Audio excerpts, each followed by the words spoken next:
नमस्कार। बुधवार की सुबह कमोडिटी मार्केट की ओपनिंग का समय हो चला है, चंद सेकंड्स में मार्केट खुलेंगे, लेकिन आपको बता देते हैं कि कमोडिटी मार्केट के अपडेट के बाद सौदा आपका में क्या कुछ हम आपके लिए खास पेश करने वाले हैं। ऑफ कोर्स कमाई के टिप्स तो कमोडिटी मार्केट खुलने के साथ ही आपको देंगे। बाजार पर सुदर्शन सुखानी की बेबाक राय भी पेश करेंगे। जोरदार कमाई का तत्काल ट्रेड आइडिया लेकर आएंगे तो अनुज दीक्षित की दमदार निफ्टी स्ट्रैटेजी भी रखेंगे आपके सामने। वरुण जुड़ेंगे जो बताएंगे कौन से हैं वो छोटे शेयर जो लगा रहे हैं ऊंची छलांग। साथ ही मनीष शर्मा के साथ होगा एफएनओ बाजार में स्ट्रैटेजी बनाने का कार्यक्रम। गौरव बिस्सा के साथ ऑप्शन का एक्शन। तो आपके स्टॉक मार्केट से जुड़े तमाम स्टॉक्स पर फटाफट सलाह देने के लिए जुड़ेंगे प्रकाश काबा। लेकिन कमोडिटी मार्केट की ओपनिंग का वक्त करते हैं का रुख करते हैं। हमने देखा है G20 की बैठक पर हम पूरे मार्केट्स की नजर अब बनते हुए देख रहे हैं। ग्लोबल कमोडिटी मार्केट अब पूरी तरह से एक तो G20 समिट और फिर आगे 6 दिसंबर को ओपेक की बैठक पर नजर गड़ाए बैठा है। कुछ रिकवरी जरूर देखने को मिली है। कच्चा तेल मिसाल के तौर पर या हमने 1% का सुधार आते हुए देखा है। $60 एक अहम रेजिस्टेंस था, वो हमने पार होता देखा है। नाइमेक्स WTI क्रूड $52 के ऊपर ही अपने आप को टिकाए हुए। हालांकि बाजार की नजर, जैसे मैंने कहा, ओपेक की बैठक के अलावा आज फेड के मिनट्स आने वाले हैं। 7 और 8 नवंबर को जो फेड की बैठक हुई थी उसमें और क्या फाइन प्रिंट्स हैं, अमेरिकी इकोनॉमी को लेकर कैसे संकेत और इंटरेस्ट रेट हाइक की यहाँ पर टाइमलाइन कैसी दिखाई दे रही है, इस पर सारे डिटेल्स निकलकर सामने आएंगे। तो मार्केट उस पर भी नजर रखने वाला है। कल की गिरावट के बाद सोने में कुछ सुधार दिखा। $1211 तक कॉमिक्स पर हमने इसे फिसलते हुए देखा था। ऑफ कोर्स हम देख रहे हैं जो हार्डलाइन कमेंट्स ट्रम्प साहब की तरफ से आ रहे हैं G20 बैठक से पहले, वो यूएस चाइना ट्रेड के सेंटिमेंट्स को और बिगाड़ते चले जा रहे हैं और जितनी संभावनाएं है वो यहाँ पर छटती हुई दिख रही हैं। डॉलर को इससे स्ट्रेंथ मिल रही है, लेकिन सोने के लिए ये कुछ नेगेटिव साबित हो रहा है। वहीं बेस मेटल्स कुछ संभलने की कोशिश कर रहे हैं। इंटरनेशनल मार्केट में 3 दिन तक लगातार टूटने के बाद कॉपर अपने आप को होल्ड करने की कोशिश कर रहा है। वैसे हमने देखा है अधिकतर मेटल्स मल्टी मंथ लोज पर ही ट्रेड कर रहे हैं। मिसाल के तौर पर एल्यूमिनियम जो कि 7 महीने के लोज पर है। चलिए खुल चुके हैं घरेलू commodity market.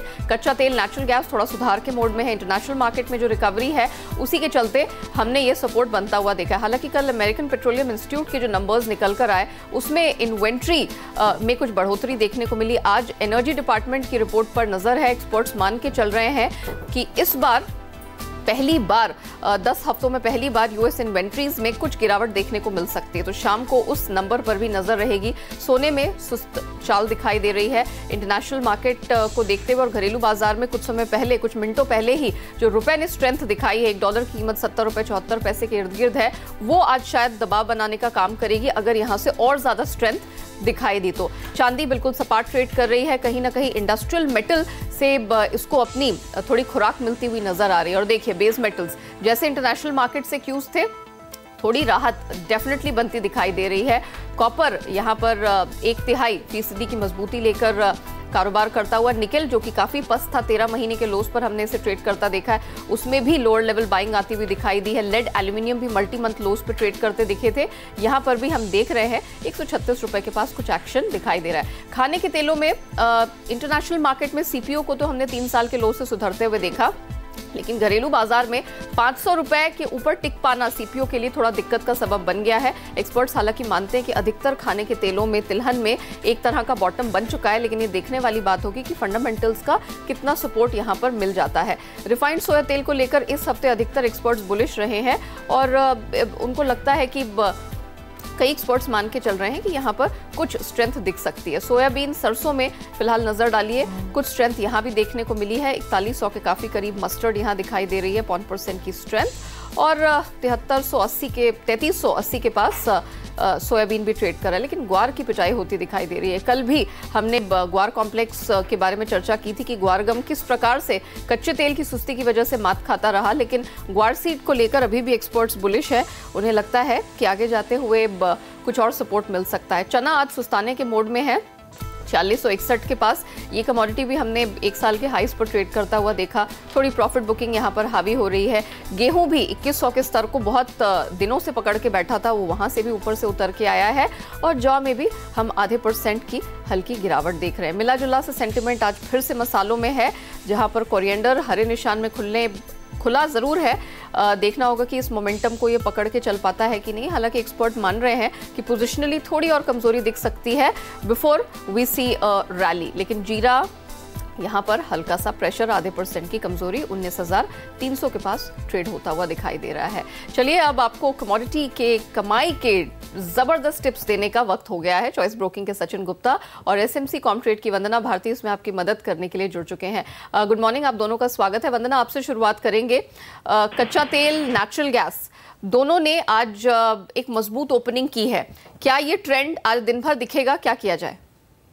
Neha, good morning. मुझे लग रहा है कि ये ट्रेंड जो है वो दिखना चाहिए अभी, और क्रूड में भी मुझे लग रहा है कि एक बार 37-30 तक का जो लेवल है वो यहाँ पे दिखना चाहिए। बहुत ज्यादा बुलिश में नहीं हूँ, लेकिन मुझे लग रहा है कि कहीं ना कहीं इस लेवल पे एक टेम्पररी एक मुझे लग रहा है कि कंसोलिडेशन फेज दिखना चाहिए और यहाँ से हल्का बाउंस बैक आना चाहिए जो अल्टीमेटली 3800 तक MCX में जा सकता है। और इंटरनेशनल मार्केट की बात करूँ तो मुझे लग रहा है कि एक बार $54 तक का जो प्राइस है वो यहाँ पे हम आते हुए देख सकते हैं। अल्टीमेटली जो इवेंट रिस्क है वो दिसंबर 6 वाला ओपेक की मीटिंग ही है, जिसमें बिल्कुल जिसमें लग रहा है कि अगर थोड़ा सा भी वहाँ पे प्रोडक्शन कट की बात होती है तो यहाँ पे प्राइसेस $50 के लेवल से यहाँ से रिबाउंड कर सकते हैं। अगर वहाँ पे थोड़ा सा भी नेगेटिव अगर आया या वो जो स्टडी सप्लाई है उसको अगर फेवर करते हैं तो मुझे लग रहा है कि ये फिर $50 का जो एक सपोर्ट जोन है ये टूट सकता है और फिर हम $45-42 भी आता हुआ देख सकते हैं। तो काफी हद तक 6 दिसंबर की बैठक बहुत महत्वपूर्ण रहेगी एक आउटलुक डिसाइड करने के लिए। लेकिन एनजी 300 के ऊपर खुलने में कामयाब रही है,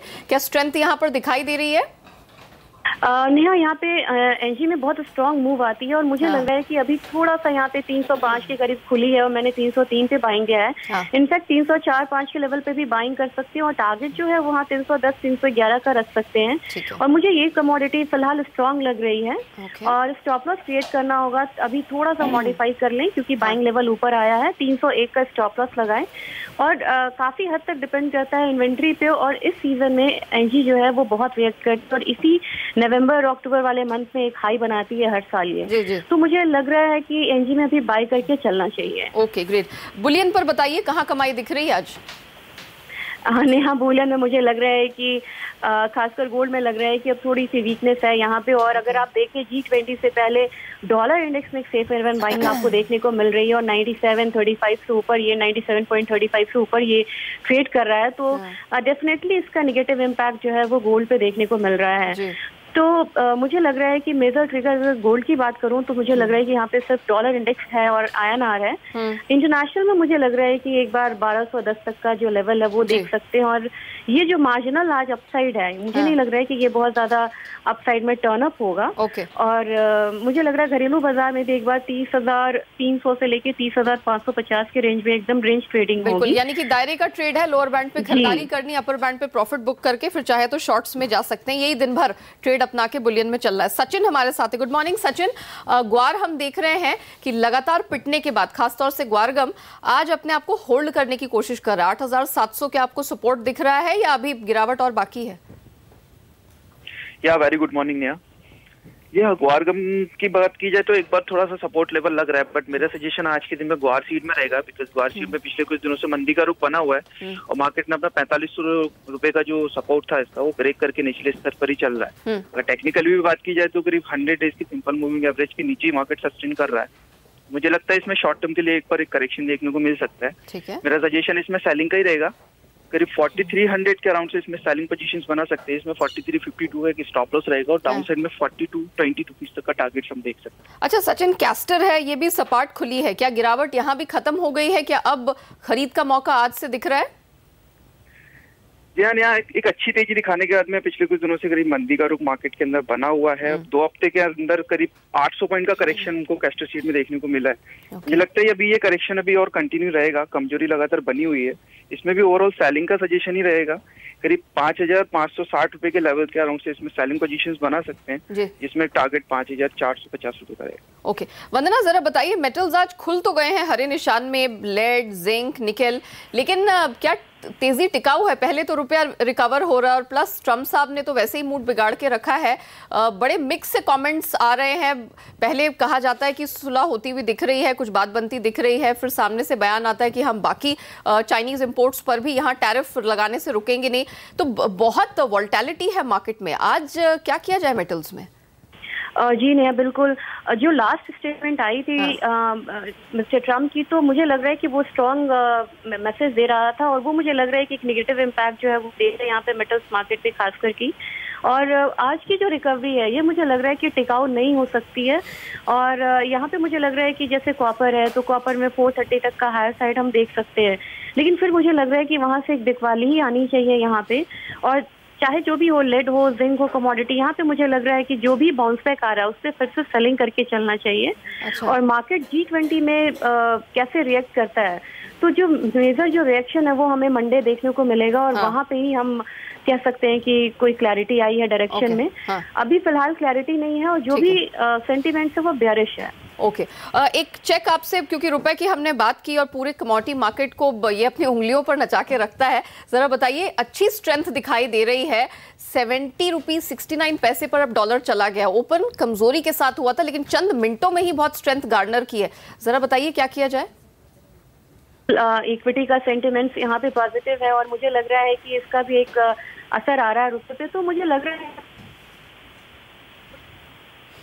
ओके। यहाँ वंदना के ऑडियो में कुछ दिक्कतें हैं। हम बाद में भी आगे जाके दिन भर आपको कमोडिटी मार्केट के अलावा करेंसी मार्केट की भी रणनीति यहाँ सुझाते रहेंगे, लेकिन फिलहाल इस वक्त की अच्छी पॉजिटिव खबर जो भारतीय इकोनॉमी और इक्विटी मार्केट के लिए है वो आपकी स्क्रीन पर कि रुपया स्ट्रेंथन होता हुआ दिखाई दे रहा है। दिन के निचले स्तर से 20 पैसे तक का सुधार देखा है। वंदना और सचिन, आप दोनों का ही शुक्रिया हमारे साथ जुड़ने के लिए और कमोडिटी मार्केट की ओपनिंग के साथ ही हमारे दर्शकों के सामने इतनी ढेरों कमाई की स्ट्रैटेजीज रखने के लिए। चलिए, ये तो हाल रहा अब तक के कमोडिटी मार्केट का, लेकिन